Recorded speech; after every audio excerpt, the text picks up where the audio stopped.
দুদিন হলো চণ্ডীচরণ কলকাতা থেকে বিএ পাশ করে গ্রামে ফিরেছে। 3 বছর পর গ্রামে এলো সে। আজ একটু গ্রামটাকে ঘুরে দেখতে বেরিয়েছিল। পথে স্কুলের বন্ধু কেবল রামের সাথে দেখা। কেবল রাম স্কুল পাশ করে বাবার ব্যবসাতে ঢুকেছে। আরে কেবলা না, চন্ডী যে কতদিন পরে তোর সাথে দেখা ভাই। কেমন আছিস বল? তুই তো কলকাতায় পড়তে গিয়েছিলি না, কবে ফিরলি? এই ভাই ভালো মন্দ মিশিয়ে চলে যাচ্ছে। দুদিন হলো ফিরেছি। তুই কেমন আছিস? অনেকদিন বসা হয় না।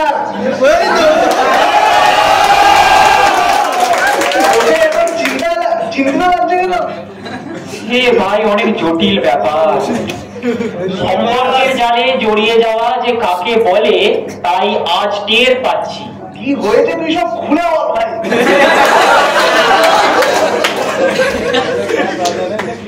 এতদিন পরে তোর সাথে দেখা, এসব খুলে ব্যাপার বলতে পারবো না, তোকে কষ্ট দিতে চাই না এসব বললে। আরে কষ্টের কি আছে? বিপদে তো বন্ধুই বন্ধুর কাছে। তো ভাই দোনো সবাই ঠিক আছে, তুই নিশ্চিন্ত বল, দেখি কোনো সমাধান করতে হবে কি।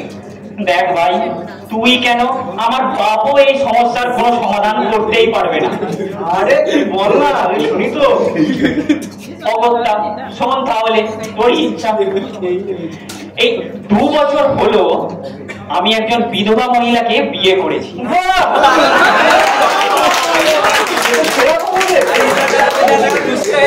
কতটা ভালো সেটা পুরোটা শুনলেই বুঝতে পারবি। আগে পুরোটা শোন ভাই, ধৈর্য ধর। তো আমার স্ত্রী আগে থেকেই একটি বিবাহযোগ্য মেয়ে ছিল। আচ্ছা, তাহলে সেই সূত্রে সে হলো আমার সৎ মেয়ে। এখন আমার বিবাহের কিছু মাস পরেই আমার পত্নীহারা বাবা আমার ওই সৎ মেয়েকেই বিয়ে করে। তাহলে এখন কি দাঁড়ালো? আমার সৎ মেয়ে হলো আমার সৎ মা, আমি আমার নিজের বাবারই শ্বশুর, আমার স্ত্রী তার নিজের শ্বশুরেরই শাশুড়ি। আরে জটিলতার এখনো কিছু হয়নি বন্ধু, সবুর করো সবুর করো। মেয়ার ফুল সবে ধরেছে, ফলের টিকিটাও নেই এখনো। আচ্ছা, তারপরে শোন, মন দিয়ে শোন।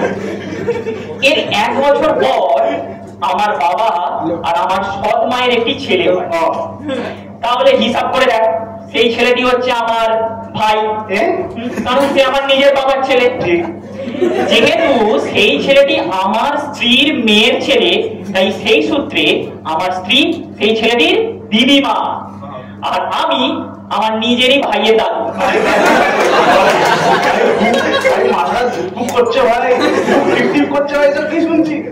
দাঁড়া দাঁড়া, এতদূর তাও ঠিক ছিল, কিন্তু ঠিক ওই কালকে যেটা ঘটেছে তা শুনলে তো তোর সবকিছু মাথায় উঠবে। এখনো আছে? আছে। গতকাল আমার একটা ছেলে হয়েছে, তাহলে এখন আমার ছেলের দিদি অর্থাৎ আমার সৎ মেয়ে হলো আমার ছেলের ঠাকুমা। যেহেতু সে আমার সৎ মেয়ের ভাই, সেই সূত্রে আমার ছেলে আমার নিজের বাবার শালা,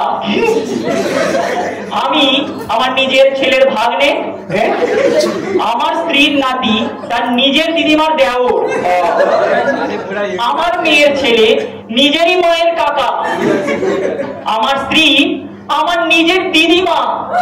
আমার তো দাঁড়া দাঁড়া, আমি হয়ে গেছি আমার নিজের দাদু। ধন্যবাদ।